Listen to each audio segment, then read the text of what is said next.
Look into my eyes.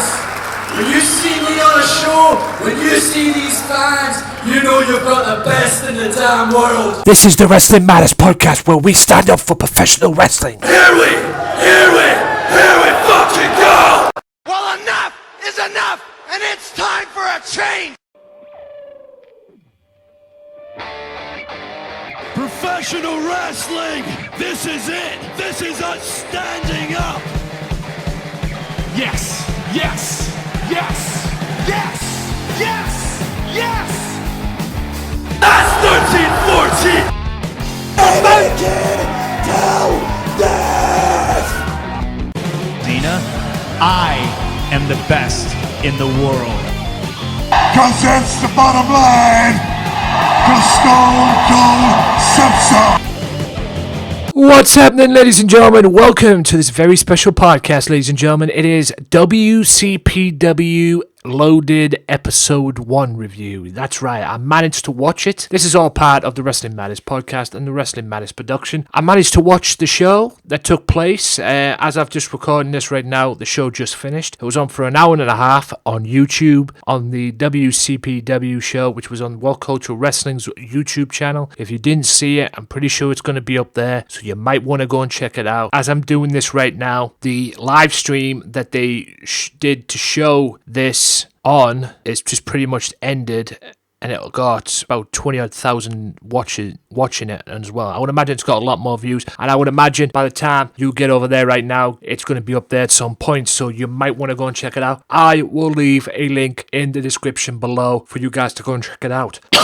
Plus all information on WCPW and What Culture in general as well, so all the links will be in there as well, plus the rundown of what went down in this episode. Very first episode. Very impressed with what I saw. Actually enjoyed it. Very good start for the new company. This is a new company, WCPW, based and created by the guys and the people at What Culture Wrestling. WCPW starts with Adam Blumpier getting in the face of Jack the Jobber. Yeah, he is the heel, and during this point as well, they called him a Bischoff ripoff. Yeah, let's just say about that anyway. But he gets in the face, all building up to what's going to happen later on in the evening. Eventually kicked off with a triple threat match. Alex Gracie, Gabriel Kidd, and Joseph Connors. And Alex Gracie was managed by somebody you guys may know in ICW, or was in ICW at one point, and that was James R. Kennedy. That's right. I think that's the reason why he left ICW to begin with. But anyway, ICW's alumnus, if you will, James R. Kennedy, and a very good way to kick off. These are three young wrestlers that I've never heard of up until this point. Very good showing.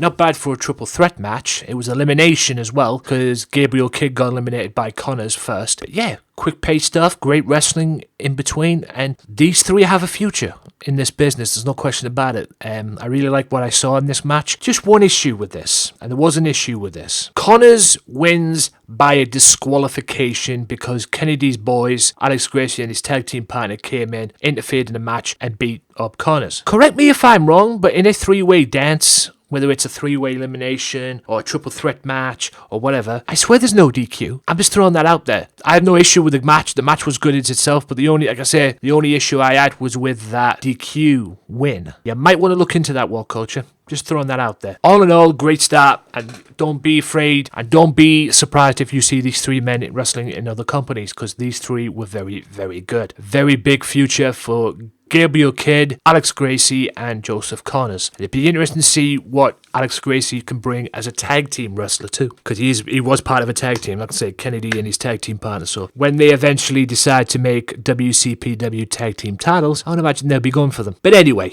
moving swiftly on. WCPW GM receives Adam Blumpier's wrath backstage. Very weird interview, but anyway. And the next match is two guys that I'm very familiar with. Ligero And no, it wasn't the Ligero you see in Progress Wrestling. It was the babyface Ligero against the comedy heel that is Martin Kirby. Shout out to anybody who remembers Chris Travis as well, because it's Chris Travis's former tag team partner. Rest in peace, Chris Travis. Just a good old-fashioned match, basically. Bit of fun in there as well. Bit of entertainment in there. Ligero's quickness paying off, mocking Kirby along the way. Kirby trying to keep up and trying to keep up with Martin Kirby and making himself look like an idiot along the way. Ligero playing mind games with Kirby, knocking Kirby off his game. Kirby, towards the end, ended up going for a Sable Bomb, and he even shouted it, Sable Bomb, which was countered, and Ligero ends up winning with a DDT.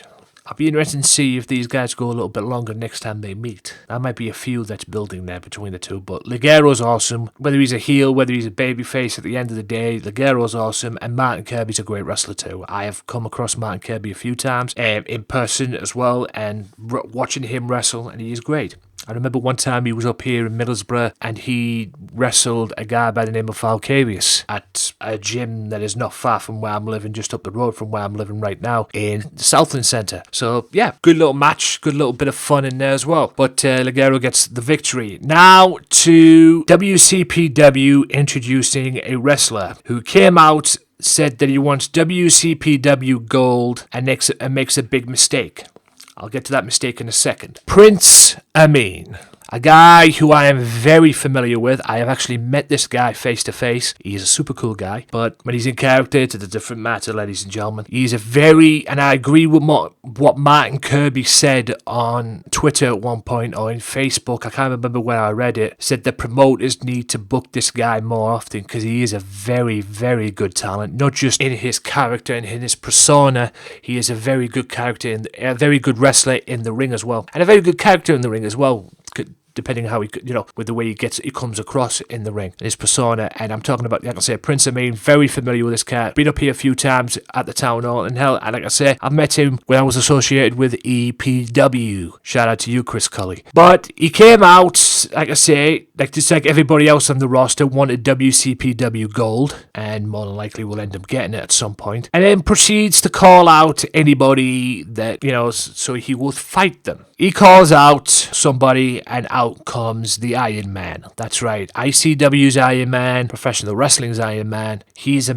wrestler, the mighty wrestler. His name is Joe Coffey. That's right. Joe Coffey comes out, and they have a good match. But Coffey was dominating him from the get-go, basically. Ameen looking to use his dirty tactics in the match, but it ended up not lasting as long as I was hoping for it to be, because Coffey ends up winning by a counter because Ameen decides to take a walk backstage. And then Ameen explains his actions backstage, saying that he does not wrestle common folk, and says he wants to hire somebody to do his dirty work, which was the ring announcer that he was talking to, but he didn't go for that, and he wants to fight people who are the elite and wanting championship gold. Anyway, Coffey had a strange promo in his own right. He got into a confrontation with somebody after talking to the gorgeous Jennifer Louise. Yes, ICW's Jennifer Louise, ladies and gentlemen. And it just went on from there. And then he got into a backstage promo with Joe, Hendry and Damo. Got heated, very heated, and Jack the Jobber tried to calm these two down, but obviously to no avail. This was all for the main event, which sees whoever wins gets a title shot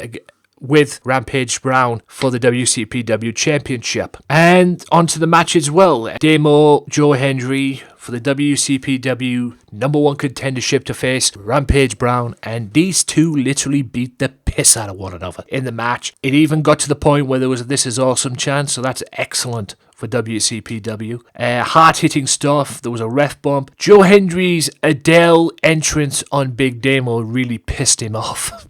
And I'm talking about Big Damo, because Big Damo went out and grabbed him and brought him out to the ring, and the fight began basically backstage. Both men took it to each other, man. They really wanted this gig because it was all for the WCPW title, and Damo ends up getting the victory after Jack the Jobber on 2 occasions tried to stop them from using the chair, tried to keep it clean, and did it to Joe Hendry, and costing Joe Hendry the match. Then GM Adam Petit is it Pacitti? I hope I said that right. Comes out and reveals the WCPW the WCW Championship. I don't know if it's a World Championship, but it's WCPW title. I'm guessing they're looking to make it a World Championship if it's not down the road. But this was great. They came out, and then Rampage comes out. This big monster with Adam Blompier, his manager, I guess. And Blompier does... Well, I say he does his best Bischoff impersonation, but that was only because there was an Eric Bischoff chant in the crowd saying a Bischoff rip-off or something, and then Adam turns around and goes, Bischoff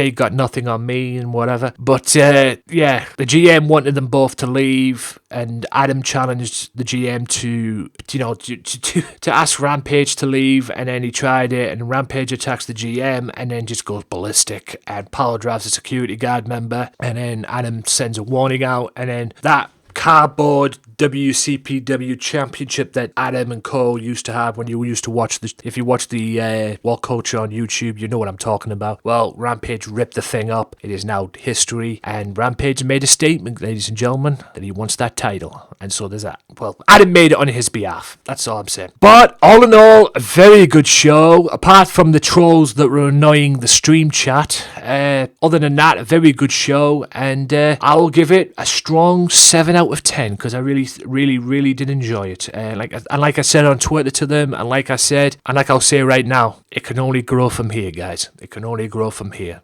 I mean, think what happened with WCW and Nitro. But other than that, I'm very much looking forward to episode 2, and very looking forward to the other matches that are going to be coming as well. I believe it's going to be Jay Lethal at one point wrestling Noam Dar, and Damien Sandow will be looking to make his debut at some point as well, and the list goes on and on. So, like I say, guys, all the links will be in the description below. Gotta check this out. Yeah, my name is Anthony Walker for the Wrestling Matters Podcast and Wrestling Matters Podcast Extra, and this WCPW What Culture episode loaded 1 review, and that was a mouthful, I know, but I'll go with it. Until next time, guys, hopefully for episode 2, I'll see you soon. Peace out.